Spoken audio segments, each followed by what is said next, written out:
So you want to declutter your kitchen, but don't know where to start. Kitchens are by far the most cluttered spaces in our homes. And I don't know about you guys, but a cluttered kitchen makes me cringe. If you get overwhelmed at the thought of where to start, by the end of this video, you'll be able to quickly declutter your kitchen and keep it clutter-free with minimal amount of effort.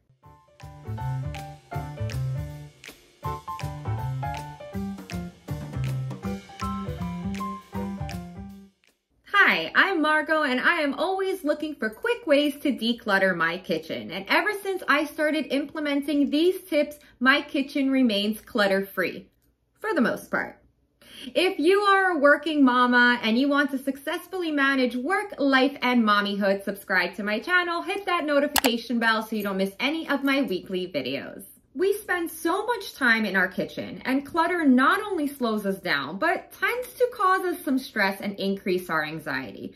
A lot of times we want to declutter our kitchen, but the thought of decluttering is like, where do you start? It just appears so overwhelming. Start with decluttering these 12 things and watch your kitchen transform into a clutter-free oasis. I'll have a bonus tip for you at the end, so stick with me. Number 1, toss menus and flyers. Guys, we get flyers by our door, or we order takeout and it comes with a menu. Why are we holding on to it? I mean, there's, Uber Eats and all of these things. You can find menus online. Do we really need to hold on to old menus that are just taking up space in our kitchen? That is a really, really simple place to start. Number 2, old containers or Tupperware with no lids or broken lids. Let me tell you something. When I started decluttering my container drawer, I was shocked. I had literally maybe like 40 containers and like 5 lids. Where the lids went, I had absolutely no idea. Not only that, a lot of the containers were old and dingy. Like, I'm not using them. I'm not going to use them. Why do I still have them? So a very simple way to declutter your kitchen is just go through all of your containers. If it's in good shape and it has a lid, you keep it, you stack it one inside the other, and you put it away in your drawer. If it doesn't have a lid, if it looks super duper dirty, if it's broken, get rid of it. Number 3, condiments and old sauces. You know those packets of like mustard and mayo and ketchup, and then like sauces that maybe you got and you used once and then you just popped it in your refrigerator and now it's taking up space and it's gross. And why are we keeping it? Why? I don't like, do you ever really use that like 1-year-old packet of mustard? It's just a really quick way to declutter. I think just throw them all out. Throw them all out. For a complete list of what to declutter in every single room, grab my free Ultimate Mom's Decluttering Guide. I'll leave a link down in the description below. Number 4, baking supplies. I am not a baker, and check out all the baking supplies I have. Why do I have it? I have it because it was on sale on Amazon and it came like a huge kit and had all this different stuff. And I thought, hey, maybe one day I'll want to bake. And guess what? It's been 3 years later and the only thing that I have baked is maybe a tray of cupcakes. And quite frankly, I don't really need all these baking supplies. Baking supplies take up a lot of time. If you're a baker, fantastic. Go through all of the baking supplies that you have and be very honest with yourself and only keep what you actually need. So if you haven't used it for the last year, if you have no intentions of using it, just be honest with yourself and get rid of it.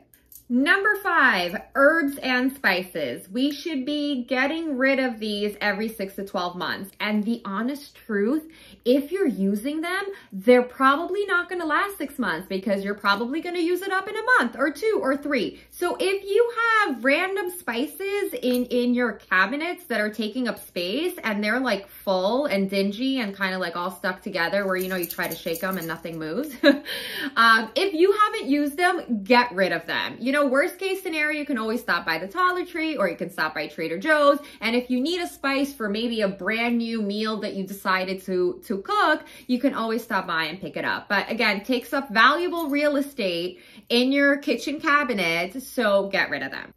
Number 6, old dish towels. I am guilty of this. Like, I hold on to dish towels. I wash them, and even after I wash them, they look dirty and dingy. And why am I still keeping them? I mean, I feel like they just kind of go in and out of the laundry, but I'm not going to use them. So I actually decluttered all of my dish towels and threw out whatever I don't need, stopped by the Dollar Tree, bought a bunch of new ones, and I kind of just rotate them. But look at your dish towels, right? You probably have a huge collection in various sizes and designs. And if it's in good condition, keep it. Everything else, just toss.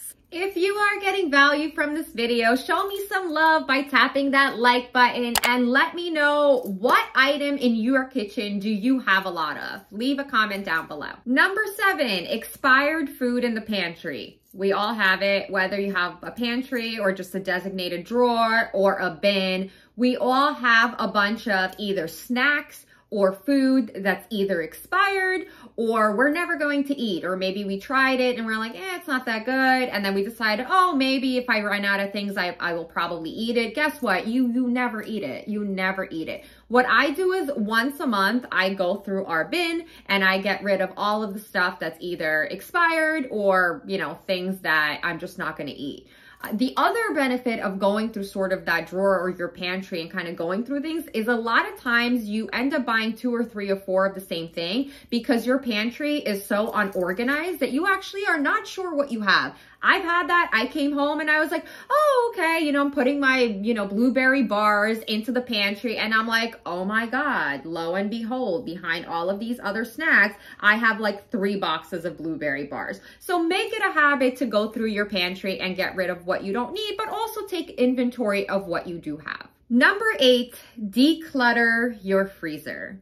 Your freezer will always have some kind of mystery food, and that food has probably been in there for a year or 2. You just keep shoving new food into your freezer, and that random item that you have no intentions of eating is getting pushed back and back and back, but at the same time, it's taking up space. So I really encourage you, it only takes about 10 minutes. I encourage you to take everything out of your freezer, wipe down your freezer, get rid of everything that you don't need, and also it makes more room for items on your next shopping trip that you actually will eat, and you'll be able to comfortably put it in the freezer instead of maybe you've encountered this kind of shoving it in there, right? You're like figuring out what to put and how to put it, and at the end of the day, you're just like, and you close it, and the next time you open your freezer, everything just falls out at you. Am I the only one that that's ever happened to? Number 9, cookbooks. I used to love collecting cookbooks. I mean, I love books in general, and like cookbooks, they're just so beautiful, right? It's like looking at them, they inspire you to make those meals. Like, I'll be very transparent. I'm not the best cook. You know, there are certain meals that I prepare them really, really well, but I'm not, as much as I'd want to, I'm not going to venture into making a dish that's like 30 different ingredients and has all these spices and what. I'm just not going to do it, but I've always just loved, right? I find that it makes your kitchen look so beautiful when you either display like that one cookbook that's your favorite, or you just kind of have a shelf of cookbooks and it looks all beautiful. God, the only problem is it's not practical. Like, unless you truly are someone that uses cookbooks constantly, and my guess is you probably don't use 10, you'll use like 1 or 2 of your favorite ones. Cookbooks are things that take up a lot of space in your kitchen. So I recommend declutter, donate, give away, recycle. But if you can, get rid of a lot of the cookbooks that you have. And my guess also is if you have cookbooks that are out, they're also probably greasy and gross. Because a lot of times we have this stuff sorted out and it's maybe by our stove and it becomes gross. So just declutter and get rid of them. If you're looking to do a deep decluttering, check out this video on Swedish death cleaning. It's a spine chiller. Number 10, coffee mugs. I'm guilty of this as well. I love coffee mugs. Anytime I go into like Home Goods, I literally want to come home with like 10 coffee mugs. Why do I need them? I don't need them. I would open my drawer and there were just all of these coffee mugs of various shapes and sizes. I've also been gifted coffee mugs. And like, there's only 3 people in my household. At the end of the day, why do I need so many coffee mugs? It makes absolutely no sense, but they are cute. I get that, but they take up a lot of space. So go through the coffee mugs that you have. You know, as a rule of thumb, 1 to 2 per person is more than enough, and the rest get rid of. Number 11, broken appliances or appliances that you don't use. I have a very, very tiny kitchen with very limited counter space. And while I am very good at organization, appliances take up space.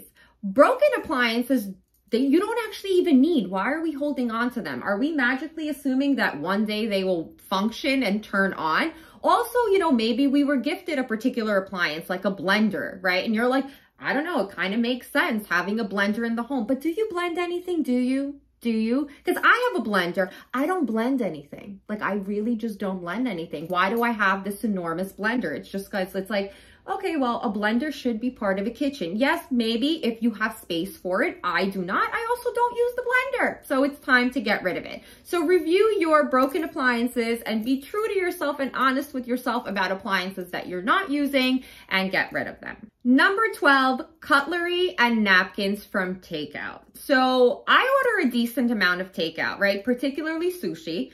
And why in the world was I keeping a lot of the napkins or the chopsticks or the plastic forks and spoons? It's like we're expecting an emergency where our like day-to-day silverware, what, will disappear? Will not work? Like, I don't know about you guys, but do you have like a drawer in your kitchen where you pull it open and it's just full of like napkins from takeouts and forks and knives and spoons and you've never used it and you get frustrated every single time you open that drawer, but you're not emptying the drawer out? So I urge you to declutter that drawer and get rid of it because you really don't need it. And a bonus item to get rid of when decluttering your kitchen are shot glasses and magnets. And what I'm talking about, and these are some of mine, what I'm talking about is every time you've gone on vacation or maybe a family member or a friend went on vacation and they bring you back a shot glass or a magnet. And now like over the span of 15, 20 years, you've collected so many and like the collection just keeps growing, but yet you're not getting rid of them. And I used to be that person, like, why am I still holding on to it? Why? Like what value? I mean, listen, certain magnets, I do enjoy pictures on my refrigerator. So a lot of these travel magnets I'll use for the purpose of that. But in general, like the shot glasses, I don't drink anything that I would have to drink out of a shot glass. I will say this, I have kept 2 shot glasses, and the reason for that is sometimes when I have flowers in my home, if a flower breaks or something, I actually enjoy putting the short flower, it's like a vase, in the shot glass. But at the end of the day, guys, you don't need 15, 20, 30, 40 different shot glasses, and also magnets that are maybe just kind of, again, lying around, maybe with the drawer with the leftover napkins and chopsticks. So just go through that and get rid of whatever you don't need. Leave a comment down below. Let me know which one of the items that I've listed you are guilty of holding on to. Why I love starting with these items to declutter is because it doesn't take a lot of time. And you can dedicate 5 to 10 minutes a day. It doesn't even have to be every single day to kind of go through the list and declutter what, you know, relates to you as you have in the kitchen.